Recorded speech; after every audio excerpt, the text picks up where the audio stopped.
Bapak Ibu Saudara, apa kabarnya? Senang sekali bisa menyapa Bapak Ibu melalui program Sapaan Gembala. Nah, pada hari ini kita akan bersama-sama merenungkan satu pembacaan leksionari dari Lukas pasal 9 ayat 22 sampai 27. Bapak Ibu Saudara bisa membaca ayat ini di tempat masing-masing, tapi izinkanlah saya untuk membaca Lukas pasal 9 ayatnya yang ke-23. Katanya kepada mereka semua, "Setiap orang yang mau mengikut aku, ia harus menyangkal dirinya, memikul salibnya setiap hari, dan mengikut aku." Nah, Bapak Ibu Saudara, kalau saya boleh bertanya nih kepada Bapak Ibu, tapi dijawabnya dalam hati masing-masing aja ya. Pertanyaannya seperti ini. Menurut Bapak Ibu, apakah mudah menjadi seorang pengikut Kristus atau menjadi seorang Kristen? Nah, apa jawaban Bapak Ibu Saudara? Tentu kita punya jawaban yang beragam ya, bergantung pada pemahaman dan juga pengalaman iman kita masing-masing. Nah, tapi pada bacaan leksionari kita pada hari ini, kita kembali diingatkan akan apa sih perkataan Yesus, apa yang Yesus ungkapkan tentang 3 syarat di dalam mengikut Dia. Ya, ada apa sajakah itu? Yang pertama, tadi Yesus mengatakan menyangkal diri. Apa sih menyangkal diri? Menyangkal diri itu adalah sebuah sikap yang tidak lagi memikirkan kepentingan dan kenyamanan diri, tetapi mengarahkan diri kita pada kepentingan Allah. Saudara, bukan berarti menyangkal diri itu artinya kita tuh harus menyiksa diri, atau mungkin kita tidak boleh memperhatikan kehidupan pribadi dan juga keluarga kita. Bukan itu. Tetapi yang lebih dimaksud adalah menyangkal diri adalah sebuah keberanian untuk berkata tidak untuk perbuatan atau situasi tertentu yang mungkin buat kita itu sudah mendarah daging, itu sudah jadi zona nyaman kita, tetapi sebetulnya itu membuat kita semakin jauh untuk mendengar suara dan kehendak Allah. Itu menyangkal diri. Nah, lalu yang kedua, memikul salib. Apa itu memikul salib? Saudara, pertama-tama kita harus memahami dulu bahwa salib itu adalah lambang kasih, kesetiaan, dan juga ketaatan Kristus.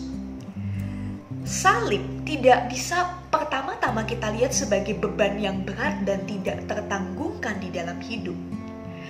Ini penting, saudara. Karena apa? Karena seringkali ketika seseorang menghadapi pergumulan, apapun itu begitu ya, termasuk juga mungkin pergumulan yang disebabkan oleh kesalahan sendiri, orang kadang bisa dengan mudah mengatakan, iya ini salib yang harus saya pikul, ya ini salib yang menjadi beban saya sebagai pengikut Kristus, seperti itu.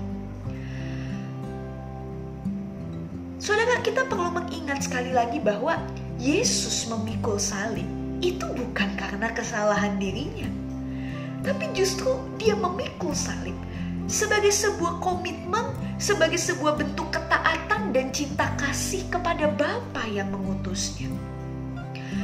Nah, oleh karena itu gagasan yang ingin diangkat Yesus dengan istilah memikul salib itu bukan pertama-tama pada beban atau pergumulan, tapi sebagai wujud ketaatan dan kesetiaan kepada Allah. Ketika dengan sadar kita mau berkorban menanggung konsekuensi apapun pada saat kita menempatkan pemikiran dan kehendak Tuhan sebagai yang utama di dalam kehidupan kita. Itu yang kedua. Lalu yang ketiga, saudara, adalah mengikut Yesus. Apa artinya? Saudara, mengikut Yesus artinya bagaimana kita mengalami persekutuan yang intim dengan Dia. Kita menaati kehendaknya dan juga meneladani gaya hidupnya. Jadi kalau mau dirangkum, fokus kehidupan seorang pengikut Kristus itu bukan pada dirinya, tetapi pada Yesus. Bagaimana menghayati apa yang dihayati Yesus, bagaimana melakukan apa yang Yesus lakukan.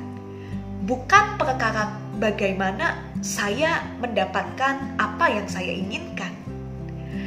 Nah, saudara, inilah 3 poin penting yang perlu untuk terus kita gumuli di dalam kehidupan kita sebagai pengikut Kristus.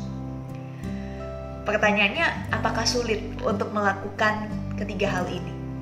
Ya, tentu sulit kalau kita hanya mengandalkan diri kita sendiri. Tapi di dalam kuasa Roh Kudus, kita pasti akan dimampukan. Karena itu, selamat mengikut Dia di sepanjang kehidupan kita. Kiranya Tuhan memberkati. Mari bersama kita berdoa. Ya Tuhan, kami mau terus dipimpin oleh Roh-Mu, supaya kami tetap menjadi pengikut Kristus yang setia. Kami dapat senantiasa menyangkal diri, memikul salib, dan juga mengikut Engkau. Tolonglah kami Tuhan, kami tak dapat berjalan sendiri. Dalam Kristus Yesus kami berdoa dan bersyukur.